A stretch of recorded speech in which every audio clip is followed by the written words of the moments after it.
Hello and welcome to Artbreak. I'm Danielle Robson and I run Soda Arts, a curatorial consultancy based in Sydney. And I'd like to start by acknowledging that I'm conducting this interview on the traditional lands of the Gadigal and Wangal peoples of the Eora Nation.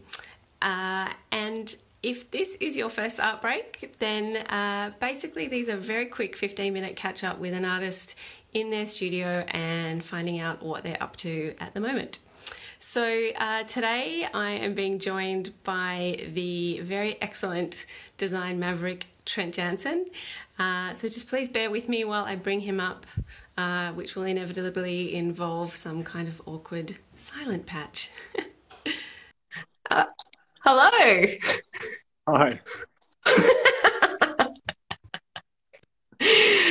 Hi, welcome. Thank you for joining me.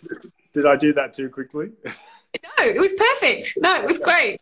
You know, the start of these things, you'll watch or you'll see, it's always a bit clunky. I think that's just the nature of them. So Trent, for people that aren't familiar with you, I'm going to do just a very quick introduction, which is actually quite hard because you've had this very illustrious career and putting everything that you've done into this pithy little intro is not easy, but I'm going to give it a go. So you are you're an Australian designer. You're based on the south coast of New South Wales. You obviously work as an independent designer, producing all your own pieces and collections. And I think what makes your work so interesting is the depth of research and the narrative foundation that underpins so much of what you do, which you can talk a little bit more about when we chat. But you're the co-founder of the Australian limited edition design house Brooch Commissions, which produces a very tightly conceived design collections around a particular theme. You're represented in Sydney by Gallery Sally Dan Cuthbert, where you actually have an exhibition on at the moment that people can see in real life called Partu Skin, which is a collaboration between yourself and Johnny Naguda that you can tell us a bit more about. And I couldn't tell, are you represented by other people other than Sally Dan Cuthbert? No, I mean, in Australia, Sally is the gallery that represents me, yeah. Okay, good. And you're also a lecturer at the UNSW School of Design, lucky students, and it was from there that you obtained your doctorate, Dr. Trent, and you articulated your methodology of design anthropology, which I'm going to ask you about. You've exhibited all over the world, nationally, internationally, and you've got pieces in production with Tate, designed by them, Brooch Commissions, Sekimoto in Japan, and Mui in the Netherlands. And you have a small person that you're raising, which seems to be a theme with the people that come on this. So that's you. Welcome. Thank you. Thanks for having me. Yeah. So maybe do you want to start by telling us where you are at the moment? Yeah, sure. So I'm in my studio. It's sort of a big shed in my backyard in Thirroul, which is in a part of New South Wales. It is sort of quickly becoming known as the coal coast because it has a history with coal. I mean, there are big holes in the bush just 100 metres from where I'm sitting that you know house what were once the entries to coal mines. So this is an area that was built on coal, at least you know post colonisation, and yeah, so it seems to be a kind of a point of embarrassment for some, given the current sort of climate situation, but a point of pride for some locals, and we're trying to rebrand coal as a positive thing. I think maybe I'm not. Some people are around here. Well, good luck to them. And so, design anthropology. Could you briefly explain what that is and what that means to you? Sure. So. I should make one quick correction. I actually got my PhD at University of Wollongong. I think they'd hate it to discredit them with that. But yeah, the PhD was sort of largely focused on uncovering what design anthropology was for me, and it starts in what is possibly a bit of a boring place for many, but in this theory called material culture theory that Jules Brown is one of the kind of key protagonist of. And he basically, like, it's a simple idea. He just says that the things that we make and the things that we've always made are the physical embodiment of our culture. So of our values, ideas, attitudes, and assumptions, as he puts it. And so design anthropology for me became less about kind of trying to read objects for the culture that they contain, like Jules Brown kind of and his colleagues do, but more about as a designer who designs things and is whether I like it or not, sort of injecting elements of culture into the things that I produce. I wanted to know whether there's a way that I can do that more purposefully. So whether I can like understand maybe what my culture is or what someone else's culture is and design an artifact that is the physical embodiment of their culture. So it's taking stories in many instances, but sometimes artifacts, sometimes materials, sometimes observations from other cultures. I've worked with sort of a bunch so far, but cultures that I guess I fundamentally find an interest in, or think that there are kind of important narratives coming out of that culture that could be shared more broadly, and then embodying those things in the artifacts that I produce. And I guess more often than not, that's using narrative through a kind of sub method that I call designing with narrative, but I sort of see that as a bit of a like a subsection of design anthropology, at least in the work that I'm doing. Yeah. And obviously, yeah, collaboration is such a big part of what you do, and it's what has informed your latest body of work. So perhaps do you want to tell us a bit about your exhibition that's on at the moment? Yeah, sure. I mean, I should start by saying that, like, I don't feel like I'm a natural collaborator at all. I feel like for a lot of my career, I really struggled in collaborations because I mean, if I'm honest, I just I like to do things the way I like to do them, and I find it really hard to take on, voices of others. But it's really, I think, important to, it's one really important process within design anthropology, a kind of co-design-ish approach, whereby if you're beginning to embody someone else's culture, then working with people from that culture is often, a nice and appropriate way of doing that. So collaboration, yeah.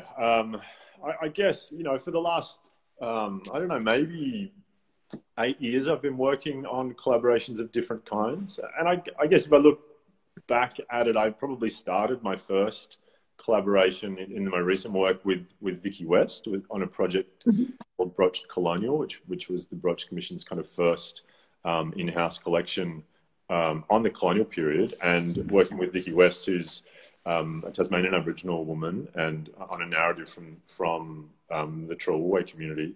And then, more recently, as you said, I've been working a lot with Johnny Nugwood.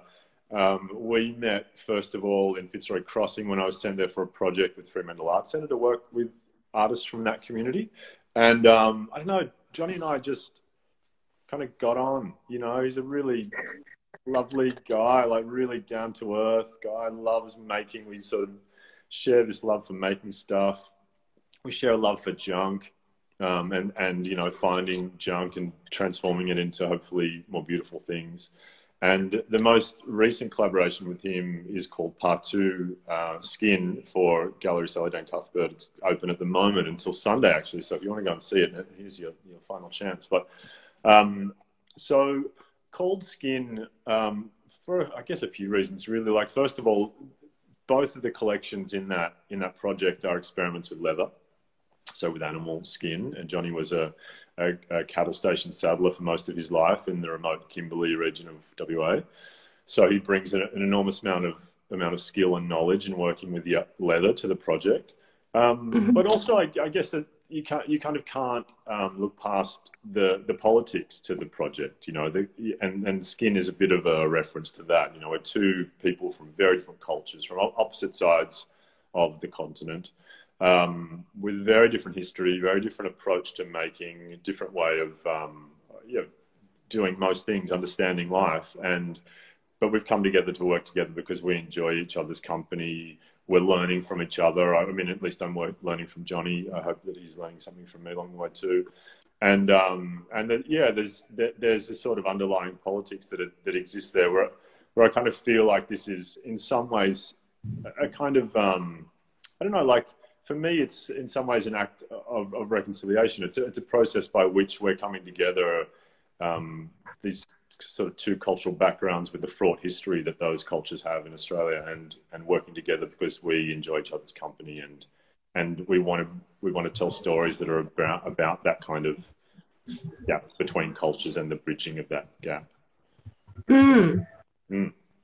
And so on a kind of more formal note, the pieces that are in the work, it's all found objects, is that right? Oh, Everything. no.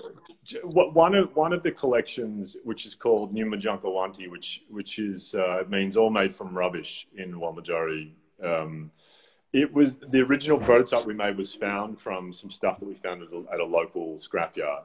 And you know, Johnny and I have a bit of a history with that. But some of the first work we made was from junk that we found in the bush up in Fitzroy Crossing. So you know, that was our go-to here. So yeah, there's this sort of the starting point is from rubbish, and then you know it sort of evolves into something more refined, but still contains. And I sort of have a bit of a sample here. This kind of screen door mesh that was first found in the Woonona scrapyard that we use as the substrate for skinning with leather. So yeah. And so in terms of the final form, how does that come about in terms of your collaboration with Johnny? Does he just provide the raw kind of material and then you mold it, or what's the process? No, so Johnny came here to like, the first projects we worked on. I went to him over a period of a couple of years, and then for this project he came here. You know, as a kind of nice balance and we were hoping for some sort of cultural exchange and all of that as well. So we worked on the making of those pieces together. So using this process that I'm sort of referring to as design by making is what I call it, designing by making. So it's just this simple thing where instead of designing by sitting down and sketching or 3D modeling or you know all those kind of standard design school processes, we design something as we're actually making it. So the first prototype was the design and the production process all in one, and we made a hole and just put the mesh over the top of it and threw a big concrete block at it, you know, to get the sort of initial dishing of the form, and then use hammers and pliers and all sorts of tools just to manipulate that material into what eventually became a chair. But really unorthodox making processes, just because they were what was available and they were what worked in that first prototype. But they also are continuing to work. I mean, we're not using big concrete blocks anymore. We've built a big timber mold, and you know, like it's more refined now, but not that much more refined. It's still really idiosyncratic, and that's what makes the project. You know, each piece in that collection is slightly different because they're all made by hand using these quite sort of ad-libbed, ad hoc processes. Mm. Yeah, and actually that's interesting because, you know, when people think of product designers, they think of the ability to sort of mass produce and reproduce and, you know, have multiples of something. And you still have multiples, but they're very kind of bespoke and, yeah, hand finished and handmade. But then you do have some products that are able to be repeated and reproduced and sent out there. And so do you have any thoughts on that kind of tension between the sort of limited bespoke versus the reproducible at scale? Yeah, I mean, I think there are a number of reasons why my work has sort of tended in the direction of the kind of limited edition stuff. You know, because I think I spent a lot of my earlier career working more in production work. I think one of the big reasons is I'm probably not that amazing at designing like industrial objects. Like, like it's not really a great skill of mine. I think like my skill is in the research and the telling of stories, but there's not a hell of a lot of space for that in sort of mass produced work. You know, I think there's much more time to connect with an object when you're seeing it, for example, in a gallery, and to be told the story of the object and to really connect with that thing and that story in that context. Then there is maybe in a lot of more standard kind of design contexts.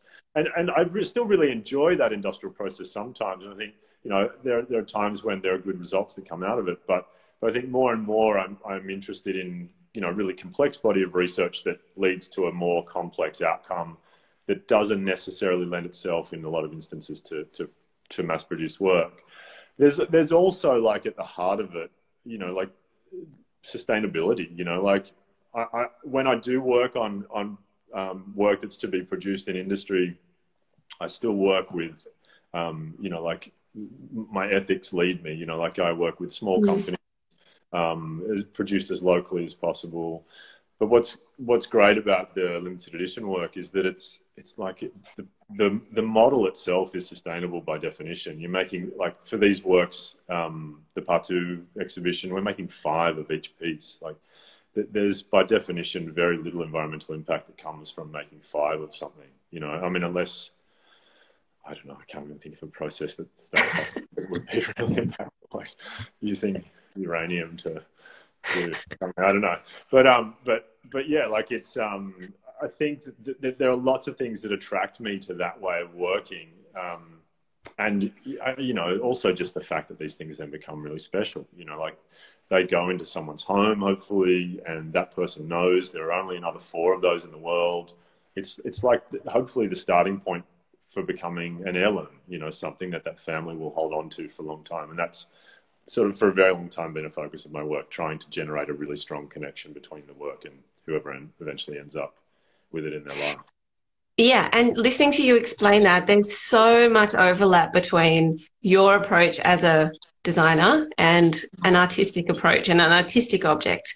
And I know this is well, I should quote, apparently when Murakami was asked once by a journalist, like, do you see yourself as an artist or a designer? His response was, I just don't find that question very interesting. And so I'm going to ask you a really boring question. But, like, yeah, because, you know, I know this has come up. I've seen you in talks be asked this, but there is this kind of overlap between artistry and design. And I think you have an interesting perspective on that would you like to share? Yeah, like I won't do that. I won't say to you that it's not an interesting question. I mean, yeah, it has been asked a lot, and I think it will continue to be asked. I just think you are what you call yourself, you know, like you are what you feel comfortable being called. And it's probably because I was educated as a designer and that I use a process that kind of, you know, has its origins really in like the Italian radicals and moved through Droog and Holland and then, you know, kind of spread around the world. That kind of conceptual design is kind of where my practice sort of began. That I feel more comfortable calling myself a designer. I'd also just, I don't know, like artist just is such a rarefied thing to be an artist. And I don't know, I don't feel personally comfortable with that. And you know, I know people refer to me as an artist and, you know, I'm kind of flattered by that actually, because I think there's something quite important about, being responsible for kind of sharing poetry with the world. But yeah, I don't know. I feel mostly just more comfortable being called a designer. And yeah, I think, you know, if you feel comfortable with a certain title, then people should just call you that thing, and that'll do. Oh, wow. Okay. So we've already had our 15 minutes, but I do just want to ask you just one question, which is, in this time, what do you think that art, design, creative practice has taken on sort of greater meaning in this period that we're living in? God, that's a really hard one to just spin on. Creative meaning. I think it's always had a huge amount of meaning. I think it becomes difficult when you can't engage with it in the way that, you know, the creator intended. And I feel like people probably find it hard to associate meaning with something that they can only view on screen. You know, I think that's something that's really complicating working as an artist or a designer at the moment, especially for me, you know, working in sort of design, the design of and creation of things that perform a function. You know, like no one you know, brings a chair into their life without first sitting on it to see if it's comfortable.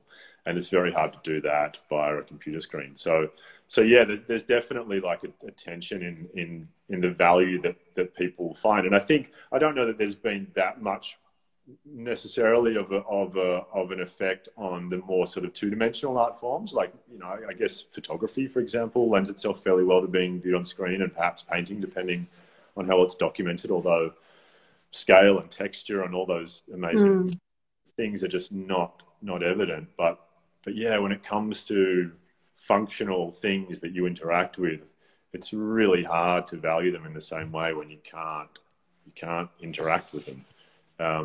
Which I mean, like, it's a great thing that we're sort of coming back to some degree of normalcy, you know, if for nothing else. And, you know, it's also like the timing of our current exhibition has been kind of great, because we've been able to have it open to the public for the entire run. And you know, like, we can't have hundreds of people in there at once, but, you know, it's open for people to come in and interact with those things. So I think, you know, maybe that particular value will begin to return as we can venture outside of our homes again and away from our screens. From all these like Instagram live things that keep happening. I know. I was saying to you before, this is my first ever Instagram live, but I'm doing another one tomorrow. So it's like, yeah, it's the normal thing now. Okay, well, just so we can wrap up, where can people find you? How can they stay in touch with you? Yeah, so Gallery Sally Cuthbert is in Rosscutters Bay. You can go to the website and find out where it's at. Come down and check out the show. It's open till Sunday. You can go to my website, which you tell me is currently down. Amazing timing. So I've written an email to my web people and said, please have a look at this, something.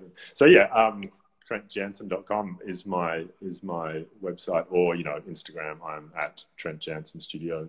And they're the places you can find me. Amazing. Well, thank you. Thank you, Trent. I'm so grateful to you for talking, and thank you to everyone that's joined us to have a listen. This video, like all of them, finds its way to Instagram TV and eventually the SOTA website. So they live on. But thank you so much. And yeah, look forward to talking soon. Yeah. All right.